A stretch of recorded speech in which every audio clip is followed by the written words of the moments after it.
ठंडी हवा झोंकों की तरह झोपड़ी में घुस रही थी। गोमती खांस रही थी।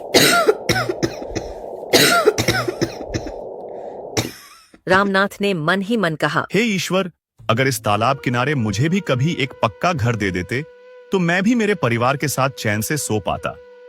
इस फूस की झोपड़ी में हर साल बरसात में यही हाल होता है। कोई दिन ऐसा आएगा जब मेरी गोमती सुख से सोएगी। उसने दीवार पर टंगी अपनी लकड़ी की तिजोरी को देखा, जिसमें बस कुछ सिक्के थे, महीने भर की कमाई का बचा खुचा हिस्सा। न कोई जमीन, न कोई खेत, सब कुछ बरसों पहले बीमारी में बिक चुका था। अब तो बस यही तालाब किनारे की सरकारी जमीन थी, जहां उसने झोपड़ी बना रखी थी।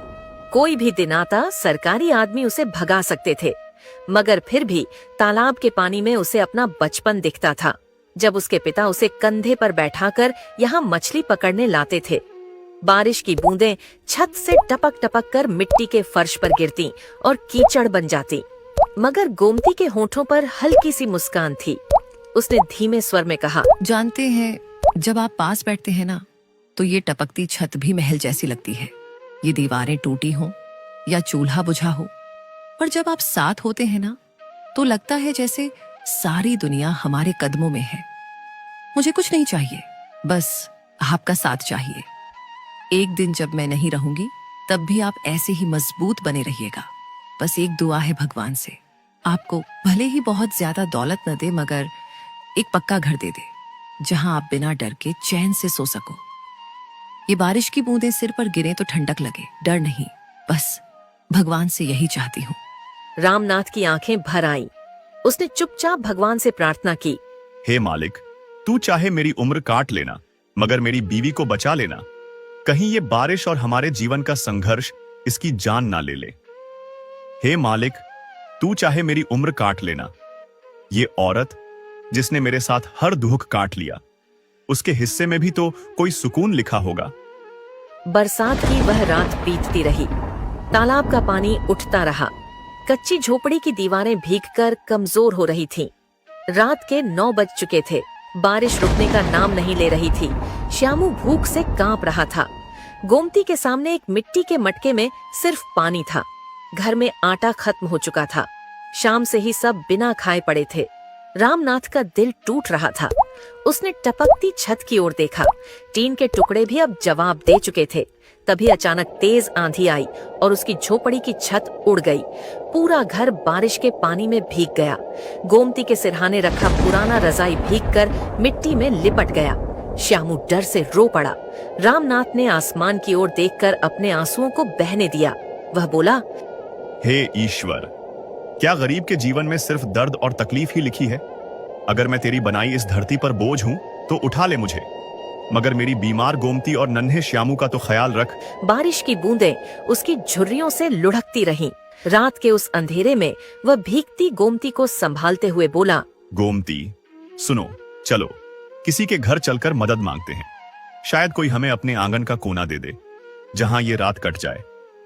कम से कम तुम्हें इस ठंडे पानी की बूंदों से तो राहत मिलेगी। मुझे नहीं चाहिए कोई छत, मगर तुम्हें इस हालत में नहीं देख सकता। अगर कोई इंसानियत दिखा दे, कोई अपनी ओसारी बरामदे का कोना ही दे दे, तो मैं चैन की सांस लूंगा। चलो गोमती, किसी से हाथ जोड़ते हैं। ये रात बहुत लंबी है आज। रामनाथ गोमती को सहारा देकर बगल वाले पक्के घर में ले गया। वहां का मालिक हरिदास था, जो गांव का बनिया था। रामनाथ ने कांपती आवाज में कहा, हरिदास भैया, मेरी झोपड़ी की छत उड़ गई है। बीवी बुखार में तप रही है। बारिश थमने का नाम नहीं ले रही। भैया, बस एक रात के लिए जगह दे दो। कल सुबह होते ही चुपचाप निकल जाऊंगा। ना तुम्हारे घर का खाना खाऊंगा, ना चूल्हा जलाऊंगा। बस बीवी के लिए उसकी सांसें थम जाएं, इससे पहले कहीं सूखी जगह मिल जाए। दे रामनाथ, देख, तेरी हालत पर तरस तो आता है, मगर मेरे घर में जगह नहीं है। तू जानता है, मेरा उठना बैठना अब गांव के बड़े लोगों के साथ है। अगर किसी ने देख लिया कि मैंने एक गरीब को अपने घर में जगह दी, तो लोग बातें बनाएंगे। कहेंगे हरिदास भी अब गरीबों की संगत करने लगा। मेरी इज्जत धूल में मिल जाएगी। और वैसे भी ये बारिश ज्यादा देर की नहीं है। बाहर छप्पर के नीचे बैठ जा। बरसात रुक जाएगी तो अपने घर लौट जाना। तू समझदार है रामनाथ, दुनिया में इज्जत ही सबसे बड़ी चीज है। अब ज्यादा बात मत कर, मैं सोने जा रहा हूँ। रामनाथ की आंखों में नमी थी। उसने गोमती की ओर देखा जो ठंड से कांप रही थी, मगर उसने कुछ नहीं कहा, चुपचाप वापस मुड़ गया।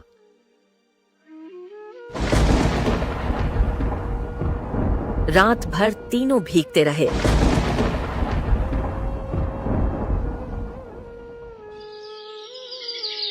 सुबह जैसे ही हल्की धूप निकली, रामनाथ झोपड़ी के बिखरे टुकड़े समेटने लगा। उसे कोई मजदूर नहीं मिला। भूखा था, कमजोर था, मगर दोपहर होते होते उसने टूटे टीन और घास के गुच्छे जोड़ जोड़ कर छत पर डाल दिए। छत अब भी टपक रही थी, मगर उसने कहा, गोमती, देख, ये छत बहुत अच्छी तो नहीं है, ना ही इसकी दीवारें मजबूत हैं। हर तरफ से पानी टपक रहा है, कीचड़ भरा है, मगर फिर भी सड़क पर तुझे लेकर नहीं रह सकता। ये टूटी फूटी झोपड़ी ही सही, मगर है तो अपना घर। यहाँ कम से कम कोई हमें यूं धक्के मारकर भगाएगा तो नहीं। मुझे पता है तुझे ठंड लग रही है, तेरा बदन तप रहा है, पर क्या करूं गोमती, जब किस्मत ही रूठ जाए तो इंसान की हिम्मत भी जवाब देने लगती है। लेकिन देख, ये झोपड़ी भले टूटी है, पर इसके अंदर तेरा ये अपना आदमी है। तुझे टूटने नहीं दूंगा। जब तक इस शरीर में सांस है, तुझे यूं खुले आसमान के नीचे नहीं सोने दूंगा। ये झोपड़ी टूटी है, पर मेरा भरोसा अभी टूटा नहीं है। गोमती ने नम आंखों से उसकी ओर देखा और कहा, आप जानते हैं, दुनिया कहती है कि महल में रहना सबसे बड़ा सुख है। सुनहरी दीवारें, ऊंची छतें, मुलायम बिस्तर। मगर मेरे लिए अगर उन महलों में आप नहीं होंगे ना, तो वो महल भी मुझे सूना लगता है। और ये टूटी फूटी झोपड़ी जहां हर तरफ से पानी टपक रहा है, मिट्टी की सौंधी खुशबू भी अब कीचड़ सी लगने लगी है। फिर भी जब आप मेरे पास बैठते हैं ना, तो ये झोपड़ी भी स्वर्ग जैसी लगती है। सच कहूं, मेरे लिए दुनिया की सबसे बड़ी दौलत आप हैं। अगर आप हैं तो सब कुछ है, और अगर आप ना हो तो उस महल का क्या जिसमें मैं अकेली रहूं। इसलिए जब तक सांस है, बस यही दुआ है, ईश्वर मुझे चाहे जहां भी रखे, मगर आपके साथ रखे, क्योंकि आप हैं तो सब है, वरना ये जिंदगी भी अधूरी है।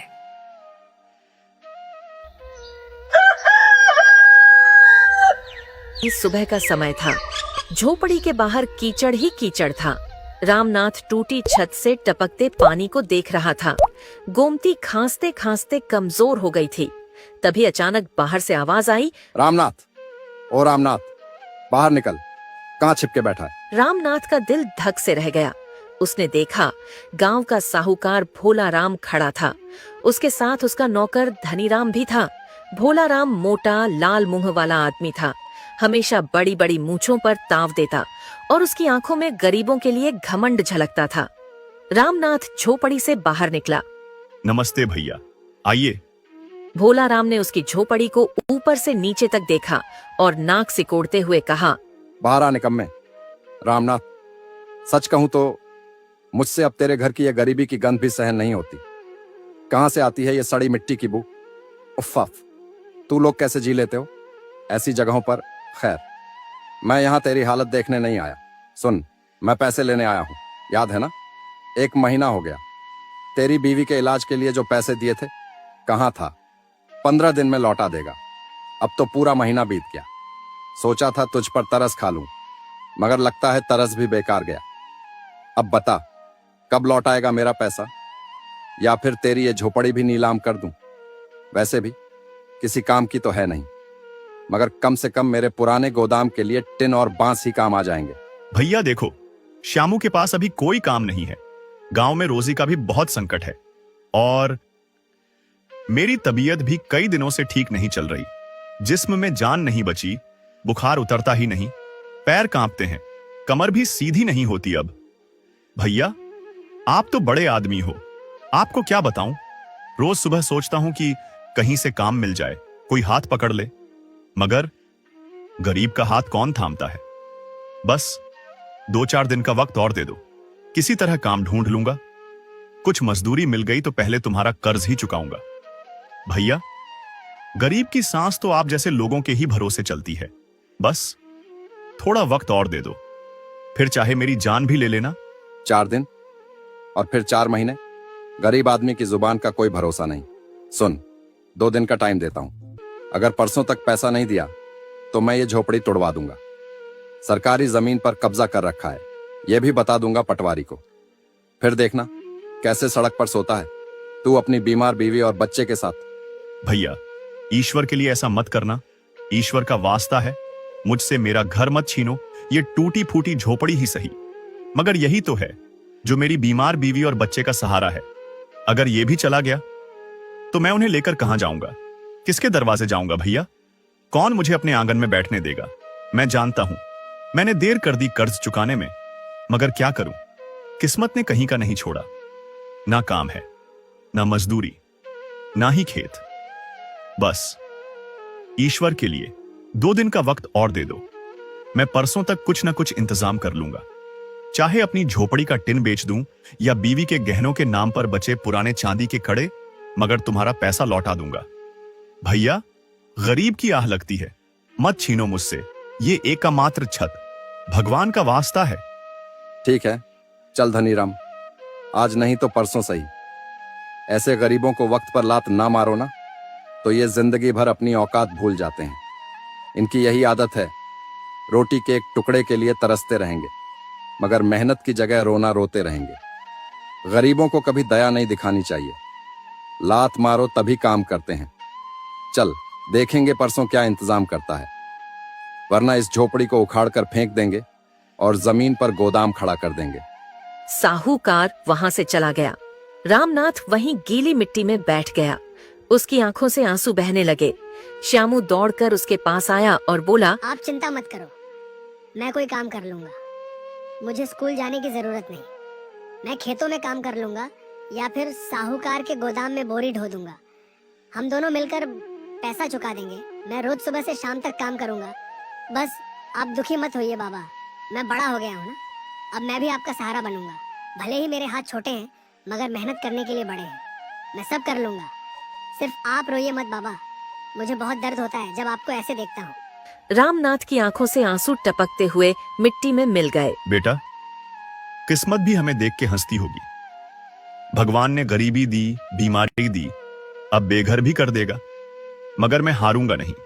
तेरी माँ का इलाज कराऊंगा, तुझे एक अच्छा जीवन दूंगा, चाहे अपनी जान ही क्यों न देनी पड़े। गोमती झोपड़ी के भीतर से सुन रही थी। उसकी भीगी आंखों से एक ही दुआ निकली, हे ईश्वर, मेरे रामू की लाज रख लेना। सूरज ढल रहा था। पूरा गांव सुनहरी रोशनी में नहाया हुआ था, मगर रामनाथ की झोपड़ी में सिर्फ अंधेरा था। गोमती खांसते खांसते सो गई थी। श्यामू भी बिना खाना खाए उसकी गोद में सिर रखकर लेट गया था। रामनाथ बाहर मिट्टी पर बैठा था। सिर झुका हुआ था, पीठ झुकी हुई थी और हौसला टूट चुका था। हे ईश्वर, अब मुझसे नहीं होगा। साहूकार परसों घर तोड़ देगा। घर क्या, ये टूटे टिन के टुकड़े और घास फूस की दीवारें भी छिन जाएंगी।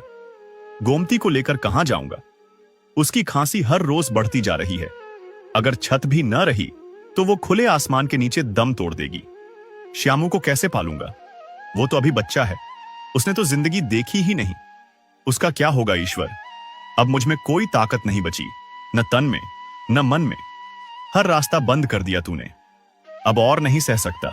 हे ईश्वर, अगर तू सुनता है ना, तो बस अब मौत दे दे, मुझे मौत दे दे, इससे पहले कि तेरी दी हुई ये जिंदगी मेरे सामने मेरी बीवी और बच्चे की लाशें रख दे। बस मौत दे दे। वह धीरे धीरे बुदबुदाया। तभी दरवाजे पर दस्तक हुई। रामनाथ ने चौंक कर सिर उठाया। रात का अंधेरा उतर चुका था। टूटी झोपड़ी के बाहर कोई खड़ा था। उसने बाहर जाकर देखा। अंधेरे में भी चेहरा पहचान गया। सामने उसका बचपन का दोस्त सूरज खड़ा था। वही सूरज जो बचपन में उसके साथ तालाब में नहाता था, आम के पेड़ पर चढ़ता था और जिसे उसने कभी अपने घर की रोटी खिलाई थी। आंखों में वही अपनापन था, वही गर्मजोशी। रामनाथ कांपती आवाज में बोला, सूरज, तू यहाँ इतने साल बाद? सूरज ने उसकी झोपड़ी में कदम रखा। उसकी आंखों में भी नमी थी। रामू, मैं शहर चला गया था, मुझे कुछ पता ही नहीं चला।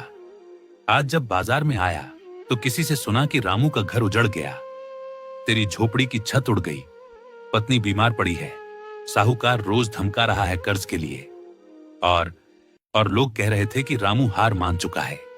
मैं सुनकर हक्का बक्का रह गया। रामू, तेरा नाम लिया उन्होंने तो मेरे पैरों तले जमीन खिसक गई। तू हार मान गया? रामू, तू हार मान सकता है? तू जिसने कभी मेरे लिए अपनी पत्नी के गहने तक गिरवी रख दिए थे, तू जिसने खुद भूखा रहकर मुझे खिलाया था, तू जिसने मेरे दर्द को अपना दर्द समझा था, क्या आज तू इतना टूट गया कि तेरी आंखों से लड़ने की आग ही बुझ गई?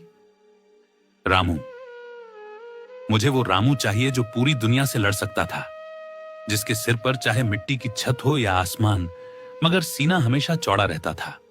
बताओ रामू, क्या तू वही है? रामनाथ की आंखों में वो दिन घूम गया। कुछ साल पहले सूरज के पिता पर शहर में केस हो गया था। जमानत के लिए पैसे नहीं थे। सूरज रोते हुए रामनाथ के पास आया था।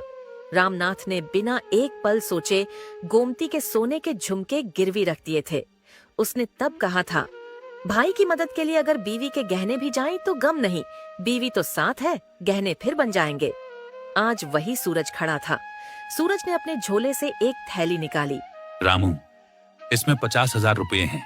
साहूकार का कर्जा चुकाना, गोमती का इलाज कराना, ये तेरा हक है, ये तेरा उधार है जो तूने बरसों पहले मुझे दिया था। रामू, तूने मुझे अपने भाई से बढ़कर चाहा। आज मैं शहर में बड़ा कॉन्ट्रैक्टर हूं, 100 लोग मेरी मजदूरी खाते हैं, मगर ये सब तेरे कारण है। अगर तूने वो झुमके गिरवी न रखे होते तो मेरे पिता जेल चले जाते। आज ये सूरज भी तुझसे रोशनी ले रहा है। मैंने तो बस इंसानियत समझ कर किया था। उस दिन तू बहुत मुश्किल में था। मैंने गोमती के गहने गिरवी रख दिए थे, क्योंकि मुझे लगा अगर उस वक्त तेरी मदद नहीं की तो इंसान कहलाने का हक ही खो दूंगा। मैंने तो कभी यह नहीं सोचा था कि तू लौट आएगा भी या नहीं। मैंने तो बस अपना फर्ज निभाया था भाई। मगर आज तूने तो मेरी लाज ही रख ली। मेरी टूटी दुनिया को फिर से जोड़ने आ गया तू। ईश्वर तुझसे खुश रहेगा भाई। रामू, दोस्ती में हिसाब नहीं होता, वो तो सौदा होता है जहां हिसाब किताब देखा जाए। मगर दोस्ती, वो तो दिल से निभाई जाती है। तूने मेरे लिए अपनी बीवी के गहने गिरवी रख दिए थे। आज अगर मैं तेरे लिए अपना सब कुछ भी दे दूं तो भी कम होगा। अब ये घर मैं फिर से बनवाऊंगा। तेरी ये झोपड़ी नहीं रहेगी, मैं इसे पक्का घर बना दूंगा। ईंट, पत्थर, छत, दरवाजे, खिड़कियां, सब कुछ होगा तेरे इस घर में। गोमती भाभी को अब कभी टपकती छत के नीचे सोना नहीं पड़ेगा। श्यामू को अब सर्दी में सिकुड़कर सोने की जरूरत नहीं रहेगी। रामू, तूने कभी हार नहीं मानी थी, अब भी मत मान। ईश्वर गरीब का इम्तिहान जरूर लेता है, मगर आखिर में उसे कभी अकेला नहीं छोड़ता। ये तू भूल मत जाना। गोमती की आंखें भर आईं। सूरज के दिए पैसों से रामनाथ ने सबसे पहले साहूकार का कर्ज चुका दिया। साहूकार पैसों को उलट पलट कर देखता रहा। रामनाथ के कांपते हाथों से रुपये लेते हुए उसकी बेरुखी भरी आवाज थी, अब तेरा कर्जा खत्म। लेकिन सुन, एक बात हमेशा याद रखना, गरीब आदमी चाहे जितना भी जोर लगा ले, चाहे दिन रात खून पसीना एक कर ले, मगर अमीर कभी नहीं बन सकता, क्योंकि इसकी किस्मत में ही लिखा होता है। जितना भी कमा ले आखिर में दौलत अमीर के ही पास आएगी। तू भी यही सोचता होगा ना कि कर्जा चुकाकर चैन की नींद सोएगा, पर याद रख, तेरी किस्मत में चैन लिखा ही नहीं। गरीब आदमी तो बस एक कर्जा चुकाता है तो दूसरा सिर पर चढ़ जाता है। और वैसे भी तेरी औकात तो यहीं तक है रामनाथ। मुझे पैसे दे दिए, बहुत किया, अब जा और कहीं से भी रोटी का इंतजाम कर, क्योंकि ये दुनिया सिर्फ अमीरों की है। गरीब तो बस धूल है, धूल जिसे लोग जूते से झाड़कर आगे बढ़ जाते हैं। रामनाथ ने कुछ नहीं कहा, बस मन ही मन ईश्वर का धन्यवाद किया। उसके माथे पर से जैसे कोई भारी बोझ उतर गया था। सूरज ने जाते जाते कहा था, रामू, जब तक नया घर बनता है मैं तुझे अपने ठेके के काम पर लगा दूंगा। पास के गांव में मेरी सड़क बन रही है, वहां मजदूरों की जरूरत है। रामनाथ की आंखों में उम्मीद की किरण चमकी। सच भाई, मजदूरी मिल जाएगी। हाँ भाई, कमाई कम है मगर 2 वक्त की रोटी के लिए काफी है। और तो चिंता मत कर, मैं तेरे लिए किसी अच्छे से काम का इंतजाम भी करूंगा। लेकिन अभी के लिए तू वहां मजदूरी कर सकता है। अगले दिन से रामनाथ रोज भोर में उठकर पास के गांव जाता। गर्मी में पसीने से तरबतर, कभी बारिश में भीगता, मगर दिल में संतोष था। घर में अब भी वही टूटी झोपड़ी थी, टपकती छत थी, भीगा चूल्हा था, मगर उनके दिलों में अब संतोष था।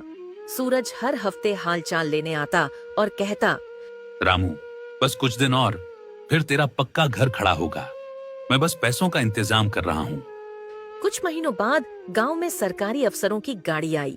गांव के प्रधान ने सबको बुलाया और घोषणा की, सरकार ने फैसला किया है कि तालाब के किनारे जो इतनी बड़ी जमीन बंजर पड़ी थी ना, जिसका अब तक कोई उपयोग नहीं हो रहा था, वो अब गांव के गरीबों को दी जाएगी ताकि वो अपना पक्का घर बना सके। अब किसी को भी बारिश में भीगने की जरूरत नहीं पड़ेगी, न ठंडी रातों में कांपना पड़ेगा। हर गरीब को जिसके पास रहने को छत नहीं, उस जमीन पर घर मिलेगा। इस बार पंचायत में जो सूची बनी है उसमें रामनाथ का भी नाम है। हाँ, रामनाथ। अब तेरी झोपड़ी नहीं, तेरा पक्का घर बनेगा वहां, ईंट का घर, जिसकी छत मजबूत होगी, जिसमें तेरा चूल्हा भी जलेगा और तेरी बीवी को भी चैन की नींद आएगी। सरकार चाहती है कि कोई भी इंसान बेघर ना रहे, तो सब लोग तैयारी करो, अब तुम्हारे अच्छे दिन आने वाले हैं। रामनाथ की आंखों से आंसू बह निकले। ईश्वर, तू कितना दयालु है। सच में मैं तो सोच भी नहीं सकता था कि मेरे जैसे गरीब इंसान पर भी तेरी ऐसी कृपा होगी। तेरे दर से कभी खाली हाथ नहीं लौटाया किसी को, और आज तूने मुझे भी सुना। अब मुझे और क्या चाहिए? मेरी बीवी को एक पक्का घर मिल जाएगा, मेरा बेटा भी अब ठंडी जमीन पर सिकुड़कर नहीं सोएगा, उसकी पढ़ाई भी होगी, उसका भविष्य भी बनेगा। हे मालिक, तेरी इस नेमत के आगे तो सारी दुनिया की दौलत भी छोटी लगती है। बस यूं ही अपनी दया दृष्टि बनाए रखना। मुझे और कुछ नहीं चाहिए, बस इतना कि जब तक जीऊं तेरा नाम लेता रहूं और अच्छे कर्म करता रहूं। उस दिन शाम को श्यामू के साथ बैठकर रामनाथ ने सूखी रोटी खाई।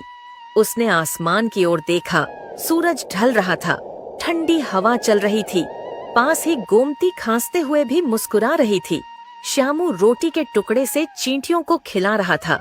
रामनाथ के होठों से बस यही निकला, हे भगवान, तेरा लाख लाख शुक्र है। कितना भी कम दे मगर सुकून दे दे, बस यही बहुत है।